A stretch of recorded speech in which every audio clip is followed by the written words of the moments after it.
dans Décodeur, le podcast qui parle de celles et ceux qui font la déco aujourd'hui. Je m'appelle Hortense Leluc et à chaque nouvel épisode, j'invite à mon micro des pros de la déco. Un architecte ou un designer, une marque que vous aimez ou que vous allez découvrir, un entrepreneur, un créatif ou un influenceur, quelqu'un que vous allez connaître ou pas, mais qui dans tous les cas va nous parler déco et envers du décor. Rencontres, savoir-faire, actu, tendances, conseils, ici, la déco, ça s'écoute. Bon allez si quand même, pour les images, rendez-vous sur le compte Instagram Décodeur Podcast. Aujourd'hui, je suis à la rédaction du Milk Décoration parce que j'interviewe sa directrice de la rédaction, Isis Colombe-Combreas. Et oui, c'est grâce à elle si ce beau magazine déco qu'on collectionne, qu'on expose et dont on se délecte existe. Même si le journalisme est un métier que je connais bien, tous les titres ont des fonctionnements différents. Je vais donc lui poser plein de questions pour vous faire connaître l'envers du décor. Isis est franche et passionnée. Je vous laisse l'écouter, nous parler de son métier et de ses inspirations. Bonjour Isis. Bonjour. Alors, quelle est l'histoire de la création du Milk Décoration ? Alors, le Milk Décoration, c'est le petit frère du Milk Magazine. Le Milk Magazine, il date de 2003. C'est un magazine que j'ai créé avec mon mari, Karel Ballas, suite à son départ du magazine Jalouse.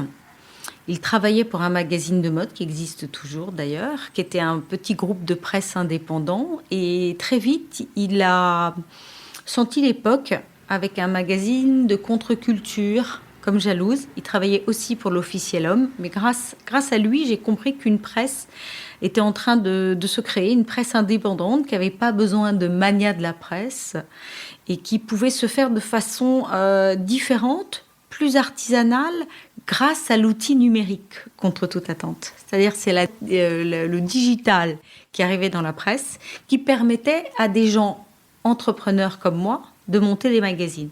Donc en 2003, je monte Milk Magazine sur les parents contemporains. Et très vite, ce magazine, suite au succès qu'il rencontre, devient un magazine de mode enfantine. Ce n'était pas mon but au début.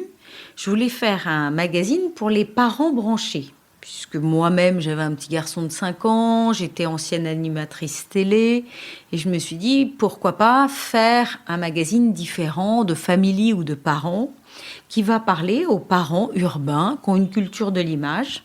Et j'ai créé ce magazine Milk en 2003. Mais comme la mode enfantine était en plein essor, très vite, grâce ou à cause des annonceurs de mode enfantine, le titre est devenu très mode enfant. C'est super, je rencontre un succès, je fais une presse de niche qui plaît, toutes les marques de luxe commencent à faire leur licence enfant, je deviens leur interlocutrice, parfois même leur agence. C'est formidable, mais je m'éloigne un peu de ce que je voulais faire au début et je rajoute à la fin du magazine Milk souvent des sujets, des reportages chez les gens, chez les parents contemporains justement. Et je photographie le salon et la chambre d'enfant. Et c'est un exercice que j'aime beaucoup faire et je me dis, tiens, je pourrais peut-être imaginer des suppléments. Et au bout de 3-4 ans, je commence à faire les suppléments décoration du magazine Milk. Et ces petits suppléments rencontrent un très gros succès. Et là, je me dis, peut-être je pourrais faire le petit frère de Milk parents, de Milk famille, en créant Milk Décoration. Et là, on est en quelle année ? Alors, Milk Décoration, c'est toujours dur de le dater à cause de ces hors-séries, mais on doit lancer notre premier Milk Déco en 2007, peut-être, assez vite, mais avec une parution qui n'est pas la même qu'aujourd'hui. Et alors, toi, tu as quoi comme formation à la base ? Alors moi, je suis parisienne, je passe mon bac à Paris, je fais des études de cinéma et de lettres modernes à la faculté de Jussieu.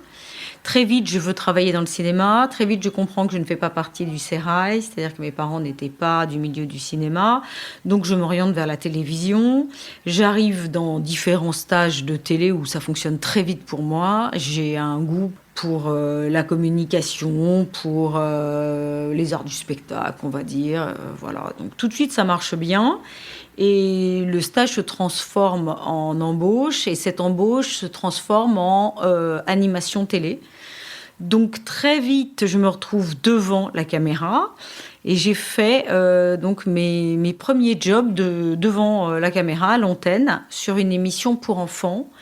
Monte Carlo TMC diffusait une émission tous les midis pour enfants, donc avec une fréquence quotidienne. Et cette émission, je l'animais, mais j'ai un goût d'entrepreneuriat évident, ça c'est sûr. Et au bout de quelques années, j'avais même pas, je crois que j'avais 25 ans, j'étais déjà animatrice productrice télé. C'est-à-dire je produisais mon émission. Et je produisais pour le groupe AB Productions.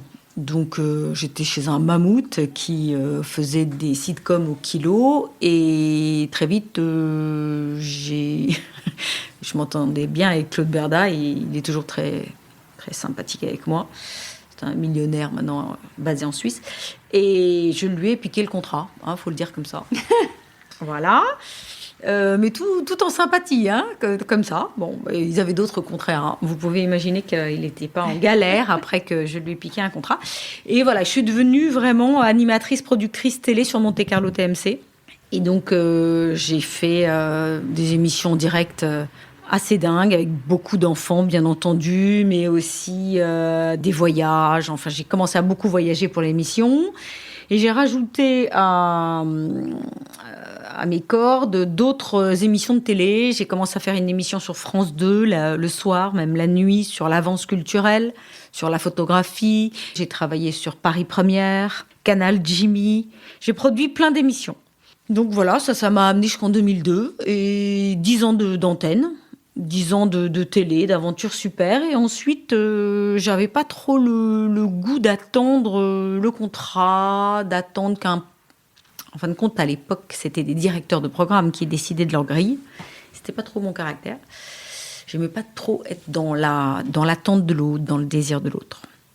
En animatrice télé, fille, on est loin de MeToo, il y a longtemps. C'était pas trop mon truc, ça. D'attendre qu'un directeur des programmes m'adore.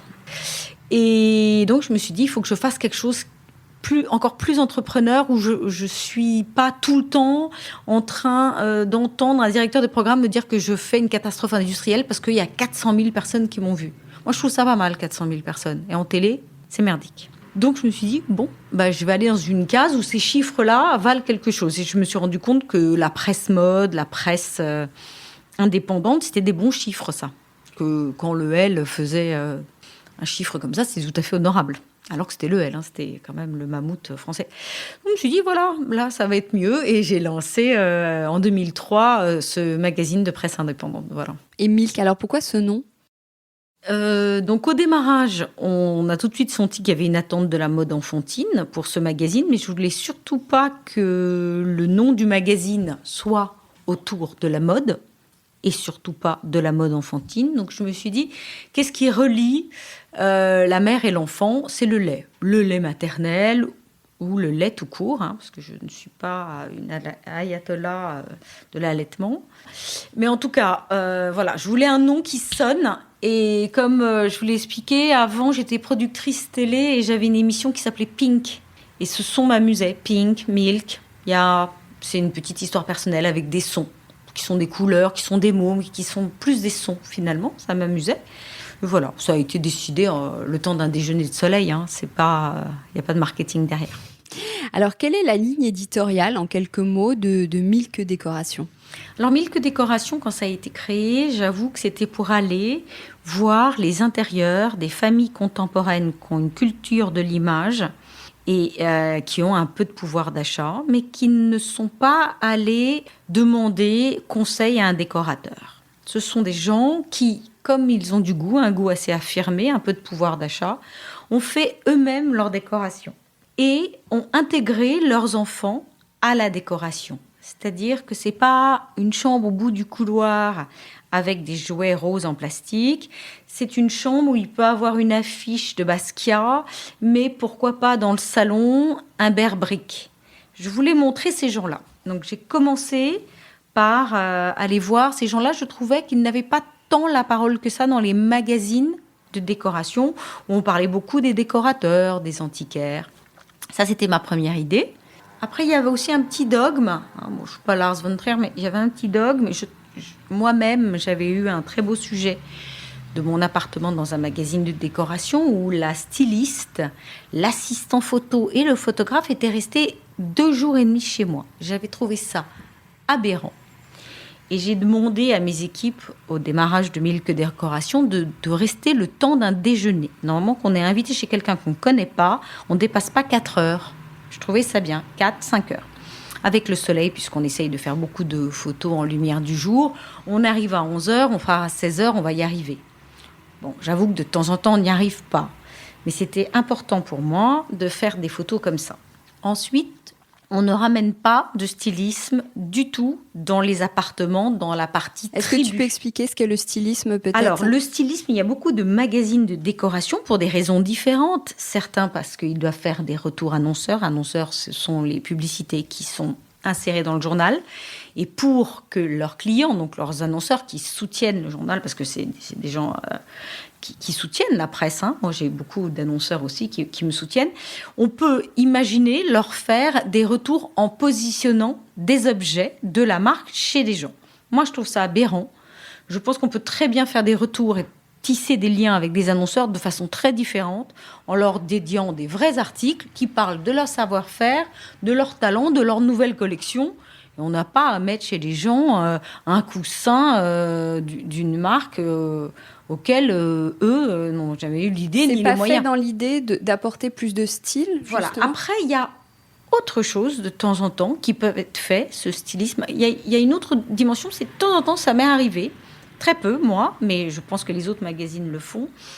C'est qu'il y a des envies de propriétaires qui, le jour où ils acceptent de faire un beau reportage photographique chez eux, ils se disent « Ah, cette toile ou cette chaise dont je rêve, que je ne peux pas m'acheter. » Et pourtant, c'est la prolongation de ma direction artistique à la maison. Bon, ça, on peut le faire. On peut dire, on peut emprunter à la galerie en question et poser cette chaise, si vous le souhaitez. Si c'est la demande du propriétaire, mais sinon, non. Alors, comment vous les trouvez, justement, ces reportages, ces familles, ces maisons ? Alors, évidemment, c'est comme aujourd'hui, quand on a de l'info, on l'a de façon multiple. On a de l'info par bouche à oreille, des pigistes, des amis. On a de l'info par nos voyages. Quand on va commencer à voyager, on va rencontrer des gens. On a de l'info par Instagram, bien entendu. On a de l'info par les attachés de presse qui font un boulot formidable. Moi, j'ai de l'info. C'est sur le même niveau. Au fait, l'info, elle me vient avec plein de niveaux différents. Et après, la passoire ici, c'est vrai, c'est notre goût.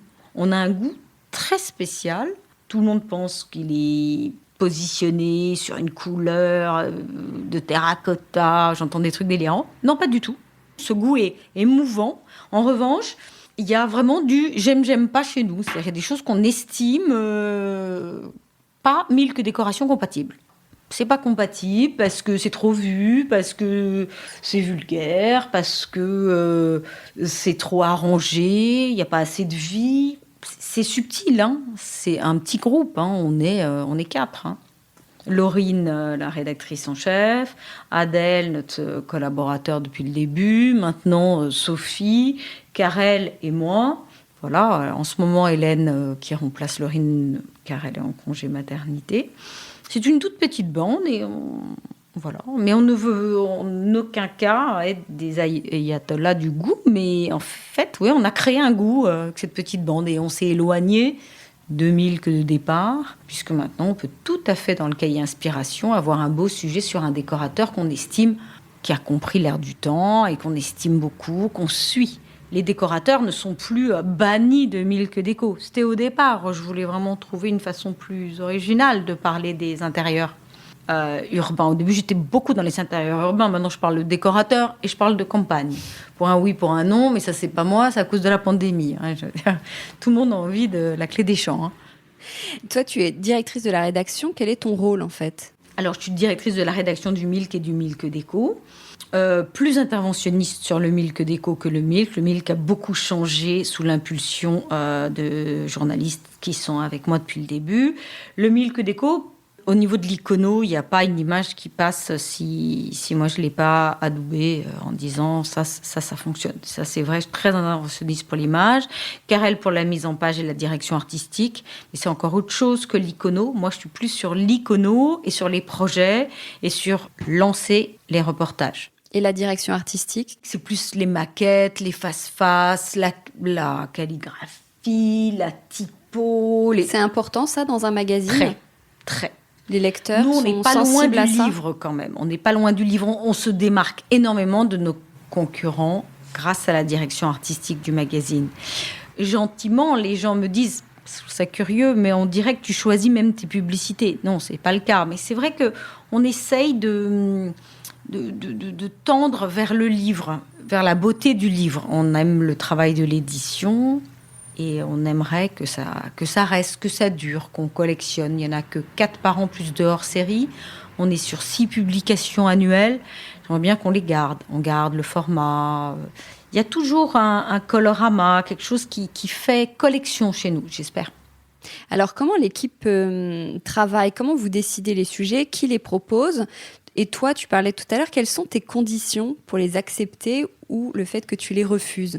Plein de petites choses. Et je ne vais pas raconter des bobards. Il y a bien sûr le fait qu'il y ait la primeur. Si un sujet, un article sur un artisan, un appartement a déjà été diffusé dans un magazine d'art ou de décoration en France, on est un peu plus frileux. Après, bien entendu, on peut envoyer nos propres photographes. Donc on va arriver à avoir un résultat différent. Parce qu'on aura travaillé en lumière du jour, puis on essaye d'être moins descriptif que certains magazines. Quand un photographe et une journaliste reviennent avec un sujet, je leur dis pas « Ah bon, où est la cuisine ?» Et là, la salle de bain, tu l'as photographiée, ça m'importe pas. Je leur fais confiance. S'ils m'ont pas fait de photo de la cuisine, c'est que elle ne valait pas le coup. Je n'ai pas à répondre à la demande d'un lecteur qui voudrait savoir comment était la cuisine. Je peux faire un dossier spécial cuisine pour montrer les plus belles cuisines, mais j'ai pas cette réponse-là. Donc photographiquement, ça ressemble pas aux autres. Qu'ils correspondent à un vrai lieu de vie et pas trop à quelque chose qui a été entièrement décoré et on ne voit pas. Mais grâce au petit dogme de Milk Déco, vous le savez, la couverture de Milk Déco, à la différence des autres magazines de déco en France, il y a nécessairement quelqu'un. Donc, une couverture implique un beau lieu et une personne inspirante en couverture. Qu'elle ait 100 ans ou 12 ans, qu'elle ait un appartement de 15 mètres carrés ou de 1500 mètres carrés. Il faut qu'elle soit inspirante, qu'elle reflète le goût de l'époque pour Milk Déco. Et ensuite, tous les sujets de tribu, les propriétaires doivent être dans leur appartement ou leur maison. Donc ça, c'est une contrainte très lourde. Il y a très peu de gens, surtout en France, qui veulent montrer leurs intérieurs. Les Français vivons cachés, vivons heureux. Ils veulent pas montrer leur intérieur ou ils veulent pas se montrer eux-mêmes dans leur intérieur? Voilà, ils ne veulent pas se montrer eux-mêmes dans leur intérieur. Ils trouvent ça trop intrusif. Ils sont fiers souvent de leur intérieur, mais ils ne veulent pas associer leur personnalité, leur profession, tout ce que ça peut impliquer de jalousie et tout ça. Donc, je bute sur ce problème, parce que je vois parfois des lieux incroyables où je n'ai pas accès parce que moi, je leur demande de poser. Tout à l'heure, tu disais que vous étiez plutôt trimestriel. Pour le traitement de l'info, c'est pas gênant? Non, parce qu'aujourd'hui, on a 4000 que par an pour un par saison, donc un printemps et un été, un hiver, enfin un automne. Donc ça, c'est les 4. Ensuite, on a des hors-séries. Là, on sort dans quelques jours le hors-série campagne. Et ensuite, on a un site internet qui propose de l'actualité quotidienne. Parce qu'il y a beaucoup d'actualités, décoration, lifestyle, restaurants, musées, expos, voyages. Et après, on a notre Instagram aussi qui nous permet là d'être très inspirant, très poétique. C'est encore autre chose.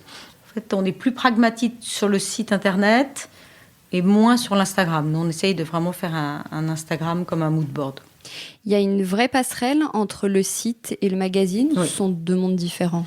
Le site et le magazine sont faits dans la même pièce, dans les mêmes bureaux, 3 rue des Pyramides. On essaye vraiment de travailler en groupe et c'est complètement perméable. De temps en temps, on a des articles qui sont un peu bloqués par le print pour avoir la primeur et le web et arrive après coup. Mais ça peut être aussi l'inverse, c'est-à-dire un petit article sur le web qu'on trouve intéressant et finalement on va creuser, on va aller faire nos propres photos et on va faire quelque chose de bien dans le print. Dans ton équipe, quelle qualité t'apprécies le plus chez un collaborateur? Alors, les collaborateurs du Milk Déco sont tous des gens très fiables, très constants. Parce que la presse, il faut vraiment avoir une constance, une appétence, une curiosité permanente. C'est ce qu'a l'équipe. Et ensuite, il y a une histoire de goût. Mais je dirais que le goût, ça vient en numéro 2. Parce que moi, j'ai un goût très affirmé. Et le journal a un goût, presque, quelque chose qui m'échappe, presque à moi. Et donc ça, quand les gens arrivent, ils comprennent la culture de l'image du journal et ils se fondent là-dedans. Et perso, je ne sais même pas si ils collectionnent peut-être les caniches en plastique, j'en sais rien en fait. Mais très vite, ils comprennent. Ça veut dire que l'icono est très claire chez nous. Après, c'est plus la fiabilité et des équipes de bonne humeur. Il y a vraiment une ambiance dans les bureaux. Aujourd'hui, on ne le voit pas malheureusement parce que c'est un jour de télétravail, on est en demi-jauge, on va dire. Mais il y a vraiment une équipe je suis la plus âgée de l'équipe, des gens jeunes, très, très agréables. Très agréable. Il y a une ambiance très agréable. Puis on est une rédaction unique maintenant à Paris, puisque est en face du Jardin des Tuileries, tout le monde est parti en banlieue. C'est vrai. Ouais, vous avez une ligne éditoriale qui est très forte. Comment, en fait, qui est très installée, mais comment on se renouvelle et comment ne pas lasser, que ce soit vous quand vous construisez les magazines et les lecteurs? Alors après, il faut écouter, être très attentive à ce qui se passe dehors, et écouter les petites phrases anodines. Récemment, j'ai entendu un antiquaire dire « Ah oui, bien sûr, il a eu un sujet parce qu'il colle parfaitement à la direction artistique de Milk ». Quand j'entends ça, je me dis « Ah, ça, c'est pas bien ». C'est pas bien parce que ça veut dire qu'on commence à avoir des stigmates, des choses qu'on peut déceler. Et les gens se disent « Ah, on n'a peut-être pas notre place dans Milk Décoration ». Donc ça, j'essaye tout de suite d'être attentive à ça. Après, c'est sûr que quelqu'un qui fait des photos très soignées et qui nous envoie des photos très soignées, on est plus attentif, bien sûr. Le goût de Milk essaye de se renouveler. Là, en ce moment, on est tous fans de céramique, colorama terracotta, beaucoup de... On va dire, il y a un camailleux, des meubles en bois. Je vois bien qu'il y a ça qui est sous-tendu, mais je fais très attention.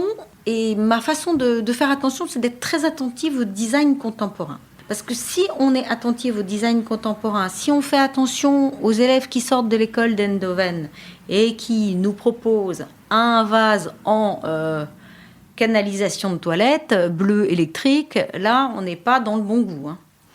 Après, il y a des choses belles et des choses laides qui sortent de là-bas, selon moi. Mais je reste très attentive au design contemporain. En fait, la technique, je veux dire, le vaccin pour pas s'endormir, c'est de rester attentive au design contemporain. Parce qu'il sort du tube des trucs dingues, des trucs très vilains, des trucs qui resteront pas. Mais si on lâche et qu'on se tourne, comme beaucoup de décorateurs en ce moment, les plus élégants, les plus chics, que vers le vintage, là, on va commencer à faire quelque chose qui ronronne.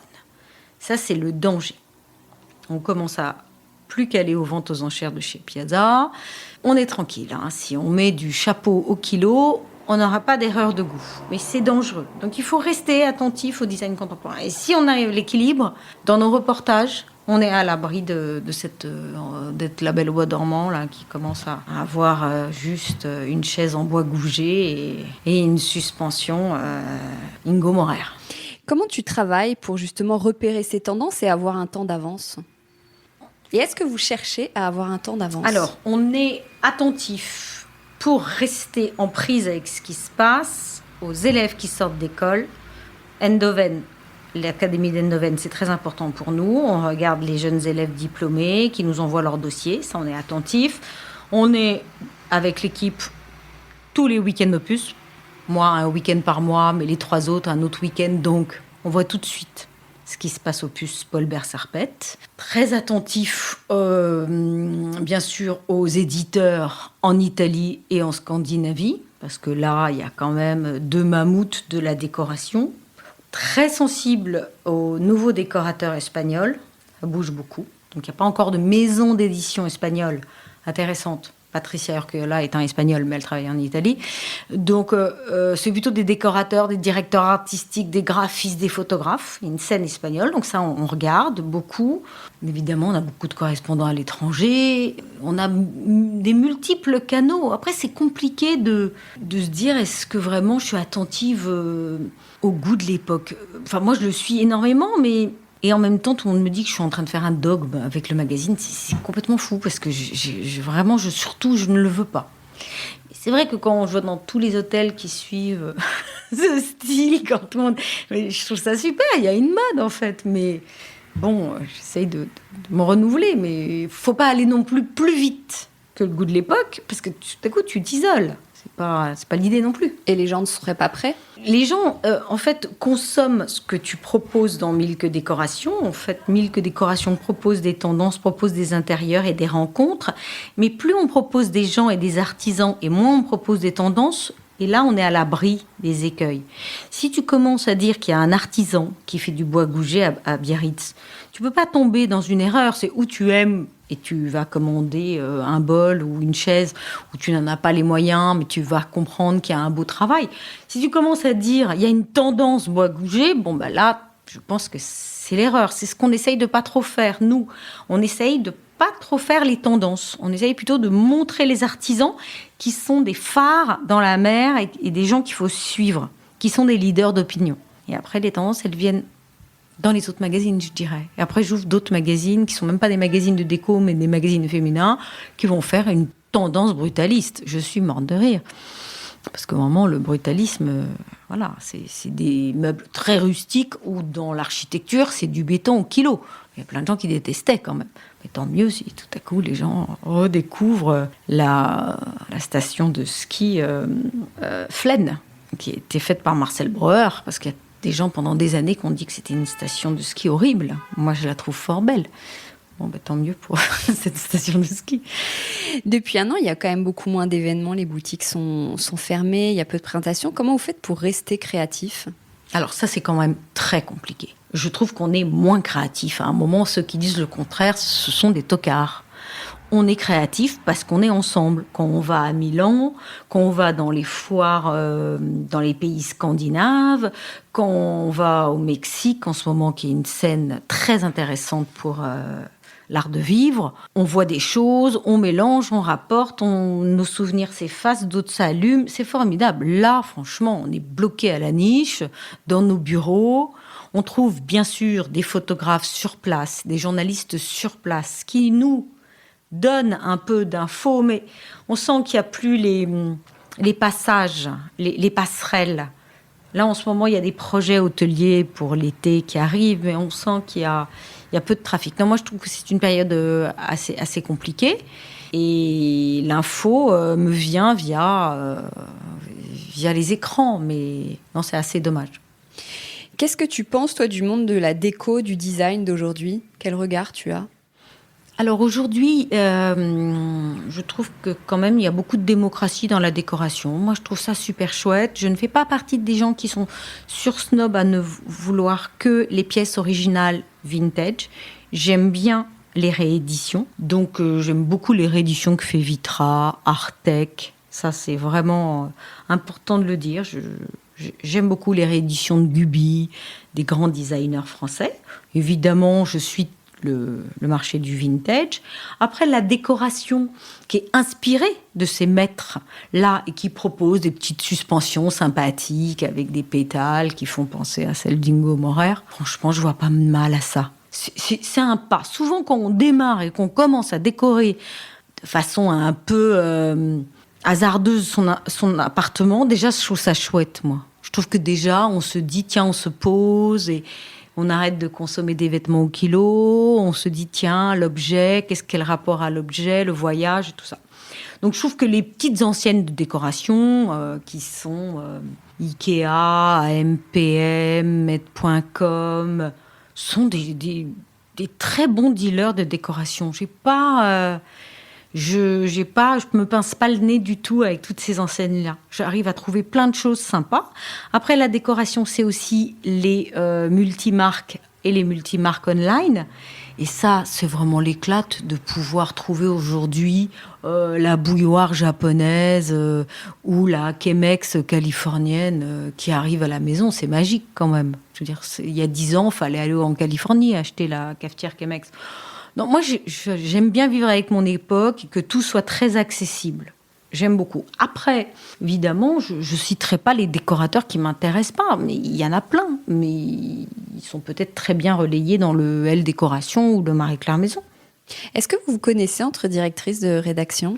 Oui, et c'est toujours très sympa. On se connaît en tant que rédac-chef puisqu'on fait 1 à 2 fois par an des voyages de presse où on va être invité gentiment par des marques à faire des expériences, à faire un voyage ou tester un hôtel ou aller découvrir le savoir-faire d'une marque souvent. Et on se retrouve ensemble. Je suis complètement atypique dans cette bande-là, sincèrement. Pourquoi ? Je les trouve toujours sympathiques. Mais c'est parce que ce sont des salariés. Ils sont super sympas, mais ce sont des salariés. Moi, je suis un entrepreneur. Je fais ce que je veux, je pense ce que je veux. C'est spécial de traîner avec moi. Hein. Ça change quelque chose à ce point ? Oh oui. Change tout. Toi, tu te sens plus libre ? C'était une de mes questions après sur l'avenir de la presse. Parce que les magazines appartiennent beaucoup à des grands groupes de presse, ce qui n'est pas du tout votre cas. Donc pour toi, c'est pas plus difficile que ça. Au contraire, c'est une chance ? Non, pour moi, c'est une chance. Je peux travailler avec mes équipes et choisir mon chemin de fer. Moi, j'ai plus une approche sociologique. Après, en ce moment, on vit une période très dure. Certes, on est en kiosque et pendant cette pandémie, on peut nous trouver en kiosque tous. Mais on a peu de soutien des annonceurs. Et pourtant, tous les Français, depuis 1 an, font que décorer.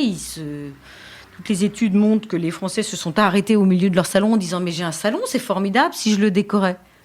C'est trop marrant à voir. Et je ne sais pas si vous faites le test dans votre entourage, mais tous les gens se mettent à nettoyer, décorer, changer quelque chose chez eux. Je trouve ça super. Ils n'avaient pas fait attention puisqu'ils traversaient le salon pour aller dire bonne nuit aux enfants et ils couraient dans un bar le soir boire un verre. Ils avaient raison, hein, mais bon, maintenant on ne peut plus. Donc tant qu'à faire ce salon qu'on a, eh bien, essayons de le faire le plus intéressant, le plus proche de son goût. Mais aujourd'hui, justement, il y a de plus en plus de blogs, de sites internet et surtout avec Instagram. La presse n'est plus la seule à partager des infos et des photos d'inspiration. Toi, comment tu vis ça ? Alors évidemment, on est abreuvé d'informations. Il y a des stigmates de l'époque qui m'attristent, mais c'est une réalité. Je vais vous donner un exemple pour notre Instagram de Milk Décoration. Nous sommes assez suivis. Plus de 350 000 personnes suivent l'Instagram de Milk Décoration. Et de temps en temps, nous repostons une image que nous n'avons pas produite, qui est une image d'inspiration. Si cette image a déjà eu une vie sur les réseaux, elle va être adorée. Elle va être likée. Ça, c'est une grande tristesse que je suis en train de dire. C'est-à-dire que si cette photo, vous l'avez déjà vue autre part et que vous suivez le fil d'une actualité autre que celle de Milk Déco, vous allez plus facilement liker cette image. Donc, on est dans un cercle vicieux de la non-nouveauté. Dès que vous mettez une image produite par le journal qui n'a jamais été vue, qui est donc exclusive, vous avez moins de likes. Compliqué ce qui se passe sur les réseaux. Et après, je critique aussi un concurrent, Instagram, du coup. Alors, Instagram n'est pas vraiment un concurrent. Instagram est très rapide. Quand un lieu ouvre, eh bien, on peut avoir des posts d'Instagram très vite sur le lieu. Et nous, on va faire un reportage, on va être plus lent. Le temps d'éditer, de photographier, d'écrire l'article, de le publier. Mais il y a encore le goût pour la presse papier. Je le constate, j'ai pas de... Comment tu vois l'avenir de la presse ? Souci avec ça. Après, le vrai souci que je vois pour la presse écrite, c'est qu'en effet, c'est un rapport d'échelle au temps où nous, on est plus lent à sortir un article. Et quand tout le monde a déjà vu le restaurant sur Instagram, en veux-tu, en voilà... C'est compliqué de dire on va mobiliser toute une équipe alors qu'avec un iPhone, on peut faire une image tout à fait correcte. C'est vrai, mais on continue à le faire. On est un peu comme des aveugles dans la nuit. On continue à le faire. On est persuadé que notre regard, nos mots sont complémentaires. Quel est ton rapport, toi, à Instagram ? Tu as un compte ? Tu l'utilises ? Alors moi, j'aime beaucoup Instagram. J'ai aucun souci avec Instagram. Moi, j'ai plus de soucis avec les commentaires sur les réseaux sociaux. Moi, j'aime pas trop les commentaires. Je souhaite pas qu'on m'en fasse des tonnes. Je fais des légendes très courtes. J'ai un Instagram perso qui est un journal de bord. Un journal de bord, pas du tout de mes états d'âme, mais de ce que je vois. Quand j'ai la chance de voir des très belles choses, je les montre. J'adore les partager. Moi, je reste une journaliste lifestyle. Je recherche le cool partout. Je rentre dans un restaurant, la table est bien dressée, je fais un post. En revanche, si j'ai un souci avec ma maman, je fais pas de post. Donc ça, c'est clair et net. Donc, pas d'état d'âme. Mais je ne critique pas non plus les personnes qui font des Instagram sur leurs affres, leurs vicissitudes, on va dire. Bon, voilà. Moi, c'est pas mon rôle. J'essaye vraiment de montrer ce que je vois de beau et je le partage. J'ai le goût de ça. Je trouve ça chouette de partager une adresse, une céramique, un paysage. Alors, qu'est-ce que tu as repéré justement de beau récemment ? Alors, les comptes qui sont super à suivre en ce moment, dans cette période de pandémie, je trouve que c'est tous les brocanteurs, tous les chineurs qui maintenant proposent en ligne leurs trouvailles. Ils se sont rendus compte que s'ils faisaient avec application des photos, ils pouvaient montrer un univers et un goût encore plus prononcé que quand ils avaient un stand Opus ou un magasin d'antiquaire à Angers. Et ça, c'est une nouvelle rubrique sur le site de Milk Décoration. On essaye de montrer le goût de certains chineurs. C'est des Insta-chines. Ensuite... Et pas forcément sur Instagram, sinon des projets qui t'ont marqué. Alors, j'ai eu la chance de voir un très beau projet la semaine dernière qui va être accessible à tout le monde, donc je peux en parler, mais j'ai été parmi, je crois, les premières à voir le nouvel hôtel que vient de faire le duo de décorateurs Les Festen. 2 décorateurs qui avaient réussi un hôtel magique, les Roches Rouges, dans le sud de la France, à côté de Saint-Raphaël. Des jeunes décorateurs qui sont diplômés de l'école Camondo, et ils viennent de finir un hôtel qui est à 100 mètres de mon bureau, qui est rue Saint-Roch, sous l'impulsion du propriétaire de Zadig et Voltaire, Thierry Gillier. Et il a créé un petit 5 étoiles, étonnant, très beau, et je crois qu'il va ouvrir début mai.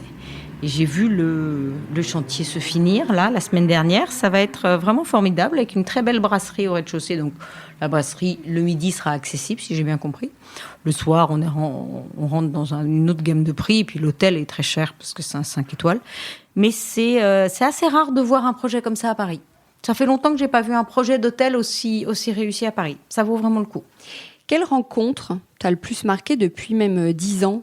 Alors, j'ai fait des rencontres incroyables, mais avec des gens très différents. Par exemple, je connais l'équipe de l'Expérimental, une équipe de 3 garçons associés à une archi d'intérieur décoratrice qui s'appelle Dorothée Melikson. Et c'est une équipe étonnante parce qu'ils ont des projets tous les ans, les uns plus ambitieux que les autres, et ils le font avec toujours une coolitude, une gentillesse, un goût pour l'hôtellerie, c'est-à-dire le goût de porter la valise de la dame qui arrive, hein, et ils l'ont. Et j'ai fait des très beaux reportages avec eux, j'ai connu aussi les coulisses, parce que mon mari a travaillé avec eux en direction artistique sur l'hôtel de Minorque. Et ça a été une très belle rencontre professionnelle, parce que je suis allée au-delà de mon travail de journaliste. J'ai vraiment vécu comment on choisit un terrain, comment on imagine un hôtel, jusqu'à le jour où, enfin, le client boit son cocktail au bord de la piscine. Ça a été très sympa. Après, la rencontre la plus influente, pour moi, la plus forte, c'est Commune. J'étais très fan de Commune Design, qui est plus connu aux États-Unis qu'en France, parce que pour l'instant, ils ont quasiment rien réalisé en France. Mais c'est les créateurs des Ace Hotel. Et je suis allée les voir dans leur studio à Los Angeles. Roman Alonso m'a reçue. Et c'est vrai que c'est la première fois que j'ai vu quelqu'un qui était vraiment en connexion avec moi. Dans comment il était habillé, comment étaient ses bureaux, comment il imaginait les hôtels. Alors que c'est un type que j'ai vu qu'une fois. Mais là, j'étais vraiment emballée de voir son travail et de faire un article sur lui. Et quand il ressort là un nouvel hôtel à Brooklyn que j'ai pas vu encore, mais j'ai fait un article parce que la pandémie m'interdit d'aller à Brooklyn, mais j'ai adoré. Il a fait un hôtel, Ace Hotel, à Brooklyn. Je trouve ça formidable. J'adore. Et puis après, il y a une autre rencontre très importante pour moi qui a dépassé le cadre professionnel. C'est Andrea Andrea Marcante, qui est un architecte turinois que j'adore, qui travaille avec une associée qui s'appelle Adelaide Testa. Et c'est des gens assez éloignés de moi dans mon goût parce qu'ils sont plus dans, on va dire, un courant d'architecture d'intérieur italien, Memphis, beaucoup moins brutaliste, beaucoup moins tourné vers la ruralité. C'est très urbain ce qu'ils proposent et j'ai adoré ces gens, je les ai beaucoup suivis et je leur ai confié la réalisation de l'architecture d'intérieur de mon appartement à Paris, qui était leur premier chantier parisien puisqu'ils sont turinois. Quels sont justement pour toi les indispensables d'une déco réussie ? Tu parles de ton appartement. C'est très large. Oui, c'est très compliqué de répondre à un appartement, une maison avec une déco réussie. Sincèrement, si l'appartement n'est pas bien décoré, mais que tout le monde s'amuse et que tout le monde est agréable, la soirée, tu l'as réussi. Après, la décoration, c'est compliqué quand même. C'est compliqué de me demander ça parce que j'avoue qu'il y a 1001 façons de réussir un appartement. Je reste journaliste, donc j'adore un appartement vide avec un matelas par terre, avec Yoko Ono et John Lennon qui proclament quelque chose. Ça me fait marrer, ou le travail de John Powson minimaliste. Et j'adore aussi les appartements ultra chargés comme peut faire Nathalie Lété. J'ai pas... Quand le trait est fort, quand le fil rouge est fort, je suis admirative de quelqu'un qui cherche quelque chose qui ait une direction artistique, en fait. Donc ça peut être rempli de manga, ou ça peut être rempli de Bouddha, ou de planches en bois, si c'est bien fait. Après, moi, vous me demandez mon goût perso, voilà, c'est les Roman & Williams et les communes. Je suis obsédée par les décorateurs américains. Tes goûts perso, à quoi ça ressemble chez toi ? Alors moi, j'adore les décorateurs américains, californiens. J'avoue, j'aime évidemment, comme tout le monde, le pape Axel Verwoerd. Quand on ne sait plus, on n'a qu'à regarder dans sa direction. Et là, on sait à nouveau le wabi-sabi, le mouvement Gutai. Tout ça, ça aide. Ce sont des mouvements artistiques qui aident dans la décoration. Quand on est un peu perdu, on regarde du côté d'Axel Verwoerd, tout va bien. On retrouve un peu de sens à tout ça. Après, chez moi, c'est pensé par les architectes turinois dont je parlais, Andrea Marcante et Adelaide Testa. Et en même temps, leur travail était complètement désarticulé par moi, qui chine des objets brutalistes et de la céramique au kilo et qui fait des couvertures moi-même patchwork toute la journée, façon patchwork quilt californien. Donc de toute façon, j'ai inversé leur tendance. Donc voilà, c'est un mix qui m'est très personnel, mais en aucun cas je veux appuyer ce style-là. C'est moi, c'est mes obsessions du moment, mais non, une déco d'intérieur réussie. Tu changes souvent ta déco ? Alors ma déco perso, oui, elle est assez changeante en fait. Mais en sachant que le challenge, c'est de garder les vieilles choses. Alors, voilà. Comment essayer de garder des choses qu'on a chinées il y a 30 ans ? Ne pas les virer, c'est un challenge. Enfin, c'est amusant. Et puis, ne pas trop accumuler non plus. On sait que quand c'est rempli de babioles, on commence à être maniéré. Qu'est-ce que tu as acheté récemment ? Alors, récemment, j'ai acheté une tête en bois au puce à 10 € au marché Vernaison. Un coup, je crois, un grand coup. Parce que franchement, au vu du prix, elle a un effet fou. Elle est très belle. C'est une tête de Christ sculptée, qui est très belle. Qu'est-ce que j'ai acheté récemment ? Des très jolies tasses d'un designer hollandais que j'adore, qui est édité par Serax, Martin Bass. Martin Bass est un designer hollandais qui a fait l'école d'Eindhoven et qui a édité des tasses à café chez Serax. Donc c'est tout à fait accessible. Je les trouve fort belles. Que tu as des objets dont tu rêves, des meubles ou objets dont tu rêves ? Alors, comme tout le monde, j'ai des rêves. Ce sont plus des œuvres d'art que j'ai envie d'acquérir et qui sont difficiles d'accès. Donc, ça, voilà. J'aimerais beaucoup m'acheter de l'art. Mais là, on rentre dans une autre bande. C'est plus compliqué. Et pour des objets de décoration, oui, j'ai un fauteuil que j'adore, qui est édité par Vitra. Je ne cherche pas à l'avoir en pièce vintage, j'aimerais déjà l'avoir en réédition. Voilà, c'est un très beau fauteuil du Corbusier. J'ai toujours adoré. Et qu'est-ce que j'aime tout particulièrement, que j'aimerais trouver comme ça de façon magique en pièces de mobilier, oui, Nakashima. Ouais, mais là, on est pareil, dans des bandes pas du tout accessibles. Donc, en fait, ce prix me freine, c'est très bien. Et en parlant d'œuvres d'art, donc vous avez lancé la Craft Gallery. Est-ce que tu peux nous parler de ce projet? Comment il est né, par exemple? Alors, pendant le premier confinement, j'ai eu l'idée de créer avec mon mari la Craft Gallery, une galerie digitale qui propose des œuvres art print à partir de 89 €. J'ai essayé d'imaginer un produit qui serait une extension de Milk et de Milk Décoration. J'ai fait une belle collaboration il y a 2-3 ans avec Monoprix pour l'anniversaire du Milk Magazine. C'était très agréable, mais j'ai été quand même malmenée dans ce projet parce que je devais sortir un bavoir, un bloomer, une robe, une veste. Et je me suis dit non, ça me va pas si bien que ça, c'est loin de moi. Qu'est-ce qui serait proche de mon activité ? Avec mes équipes, on a réfléchi et on en est venu au art print. Parce qu'on est soucieux du papier, de la qualité des couleurs, du graphisme. Donc la Craft Gallery est devenue une évidence. On a choisi une 60aine d'œuvres avec une 20aine d'artistes. Et on propose ces affiches en série limitée.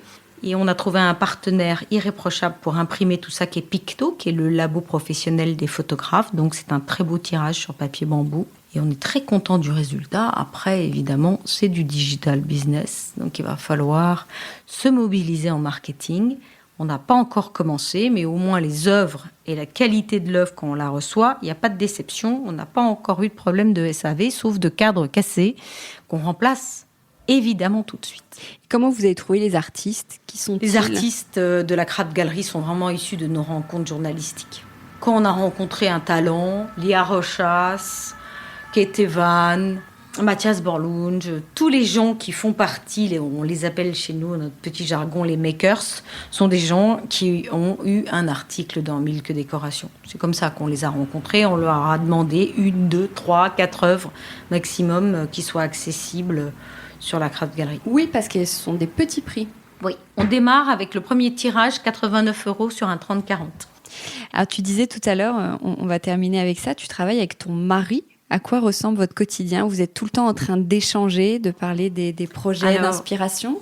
Ouais, c'est vrai que c'est pas évident de travailler avec son mari. Tout le monde me pose la question, est-ce que c'est supportable? Pas tous les jours. C'est pas supportable tous les jours, mais mon mari et moi, nous sommes ensemble depuis 35 ans et nous travaillons ensemble depuis 18 ans.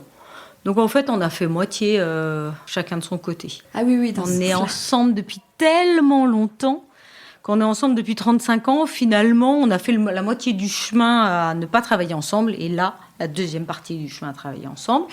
Alors, évidemment, l'exercice de style, c'est pas de rentrer à la maison avec des sujets pénibles, qui sont des sujets de management et d'entrepreneur.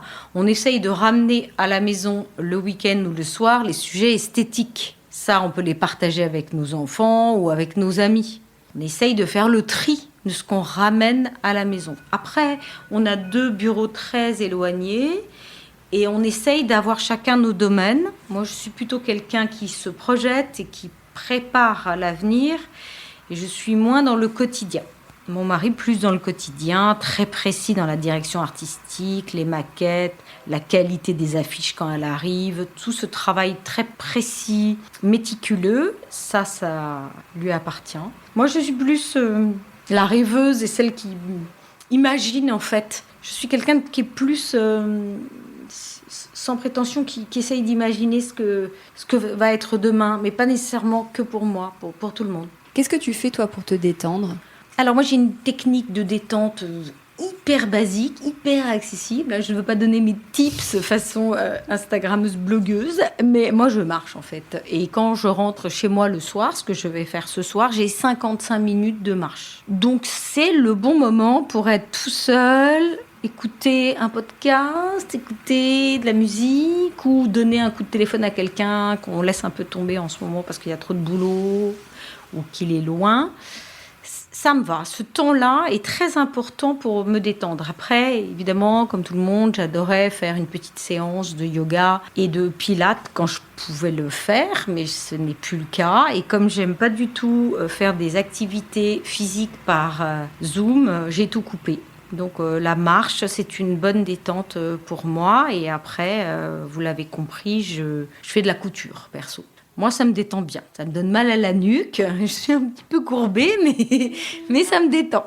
Eh ben, merci beaucoup, Isis, pour cet échange très intéressant. Merci pour ce moment. C'était très chouette pour moi aussi. Merci beaucoup. Au revoir.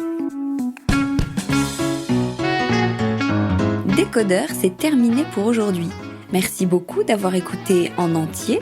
Si vous avez aimé, n'oubliez surtout pas de vous abonner à ce podcast pour ne pas rater les prochains épisodes chaque vendredi. Bien sûr, vous pouvez aussi le partager sur Facebook, Twitter ou en story. Ça permet de le faire connaître à vos proches. Je suis Hortense Leluc et vous pouvez me retrouver sur Instagram via le compte Décodeur Podcast. N'hésitez pas à me suivre pour l'actu déco. Et si jamais vous écoutez cette émission sur iPhone via l'application Apple Podcast, vous pouvez aussi me laisser un commentaire, rubrique classement et avis, c'est juste sous la liste des épisodes. Les 5 étoiles me font toujours très plaisir et surtout, elles permettent de faire connaître Décodeur encore plus largement et de partager l'univers de la déco avec le plus grand nombre. Voilà, merci et à très bientôt alors, ici ou ailleurs.